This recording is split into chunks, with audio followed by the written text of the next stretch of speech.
नमस्कार मित्रों, आपका हमारे चैनल गुरु ज्ञान में हार्दिक अभिनंदन है।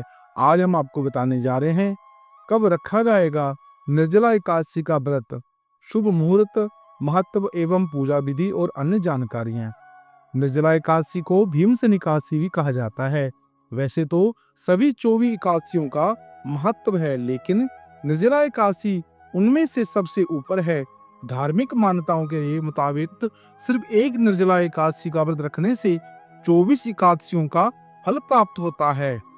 हिंदू धर्म के अनुसार एकादशी का व्रत रखने से मनुष्य को लक्ष्मी और नारायण की असीम कृपा प्राप्त होती है और समस्त पापों से मुक्ति मिलती है। इस साल निर्जला एकादशी 2 दिन मनाई जाएगी। पहले दिन समर्थक निर्जला एकादशी का व्रत और दूसरे दिन वैष्णव निर्जला एकादशी का व्रत रखा जाएगा। हिंदू पंचांग के मुताबिक एकादशी की तिथि 6 जून को रात्रि को 2:15 से आरंभ होगी और 7 तारीख को जून को सुबह 4:27 पर समाप्त होगी। उदय तिथि के मुताबिक निर्जला एकादशी का व्रत 6 जून को रखा जाएगा। समर्थक निर्जला एकादशी का व्रत 6 जून को और वैष्णव निर्जला एकादशी का व्रत 7 जून को ही रखा जाएगा। अब जानिए निर्जला एकादशी के व्रत का महत्व। धार्मिक मान्यताओं के अनुसार निर्जला एकादशी का व्रत रखने से व्यक्ति के सारे पाप धुल जाते हैं और मोक्ष की प्राप्ति होती है। इस दिन दान पुण्य करने का विशेष शुभ लाभ माना जाता है। ऐसा करने से धन की कमी नहीं होती। माना जाता है कि व्यास जी के कहने पर भीम ने निर्जला एकादशी का व्रत रखा था। इसी के चलते इस एकादशी को भीमसेन एकादशी भी कहा जाता है। भीम ने इस एकादशी का व्रत मोक्ष की प्राप्ति के लिए रखा था। इस व्रत को रखने से भक्त के जीवन में खुशहाली आती है। ऐसे करें निर्जला एकादशी का व्रत। निर्जला एकादशी का व्रत कठिन माना जाता है क्योंकि इसमें जल और भोजन की पूरी तरह त्याग किया जाता है। इस तरह व्रत करने वाले को भगवान विष्णु की पूजा करनी चाहिए। व्रत का पालन संयम और नियम से करना चाहिए। सबसे पहले सुबह उठकर जल्दी स्नान करें और पवित्र वस्त्र धारण करें। उसके बाद भगवान विष्णु का ध्यान करें और व्रत का संकल्प लें। फिर पूरे दिन बिना जल और अन्न के रहें। हरि नाम का जाप करें। भगवान विष्णु के सहस्त्र नाम का पाठ करें। गोपाल सहस्त्र नामों का पाठ करें। ओम नमो भगवते वासुदेवाय द्वादश मंत्रों का जाप करें। ओम क्लीम कृष्णाय गोविंदाय गोपीजन वल्लभाय नमः इस मंत्र का जाप करें। इसके अलावा जरूरतमंदों को दान करें और ब्राह्मणों को भोजन कराएं। अब जानिए व्रत की पूजा विधि।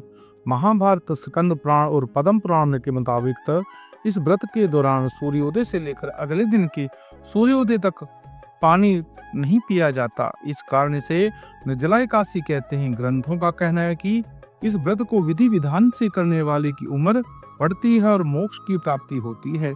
सूर्योदय से पहले उठना जरूरी होता है। फिर तीर्थ स्नान करने का विधान है। ऐसा ना कर पाए तो पानी में गंगा जल की कुछ बूंदें डालकर एक चुटकी तिल मिलाकर नहाना चाहिए। फिर व्रत का संकल्प लिया जाता है। उसके बाद उगते हुए सूरज को जल चढ़ाकर दिन की शुरुआत होती है। एकादशी तिथि के सूर्योदय से अगले दिन द्वादशी तिथि के सूर्योदय तक जल नहीं पिया जाता और न भोजन किया जाता है। भगवान विष्णु की पूजा और दान और दिन भर व्रत का संकल्प कर लेना चाहिए। भगवान विष्णु की और माता लक्ष्मी की विधि विधान से पूजा करनी चाहिए। पीले वस्त्र पहनकर पूजा करनी चाहिए। पूजा में पीले फूल और पीली मिठाई जरूर शामिल करनी चाहिए। इसके बाद ओम नमो भगवते वासुदेवाय मंत्र का जाप करें। फिर श्रद्धा और भक्ति से कथा सुननी चाहिए और जल का कलश भरकर उसे सफेद वस्त्र से ढककर रखें। उस पर चीनी और दक्षिणा रखकर ब्राह्मण को दान करें। जल कलश और तिल दान से अश्वमेध यज्ञ का पुण्य प्राप्त होता है। और गणेश मुताबिक निर्जला एकादशी पर जरूरतमंदों को जल दान के साथ ही अन्न, कपड़े, आसन, जूता, छाता, पंखा और फलों का दान करना चाहिए। इस दिन जल से भरे हुए कलश और तिल का दान करने से अश्वमेध यज्ञ जितना पुण्य प्राप्त होता है, जिससे समस्त पाप नष्ट हो जाते हैं। इस दान करने से व्रत करने वाले को पितरों की भी तृप्ति हो जाती है। इस व्रत से अन्य एकादशियों पर अन्न खाने का दोष भी खत्म हो जाता है और हर एकादशी के व्रत पुण्य का फल प्राप्त होता है। श्रद्धा से जो इस पवित्र एकादशी का व्रत करता है वह हर तरह के पापों से मुक्त हो जाता है।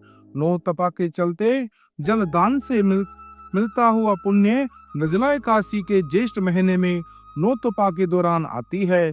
इस महीने में जल की पूजा और दान करने से भी बहुत महत्व होता है।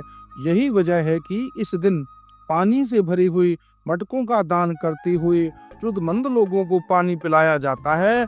इस तिथि पर तुलसी, पीपल, बरगद में भी पानी चढ़ाने से कई गुना पुण्य प्राप्त होता है। मित्रों, यह पुण्यदायिनी महत्व पूजा विधान का जो भी श्रद्धा भक्ति भाव से उस पर अमल करता है उसके समस्त शाप ताप दूर हो जाते हैं। मित्रों, अगर यह जानकारी अगर आपको अच्छी लगी, इस वीडियो को आप अपने इष्ट मित्रों से शेयर करें, पुण्य के भागी बने और हमारे चैनल को सब्सक्राइब करें, लाइक करें और कमेंट बॉक्स में ओम लक्ष्मी नारायण अवश्य लिखें।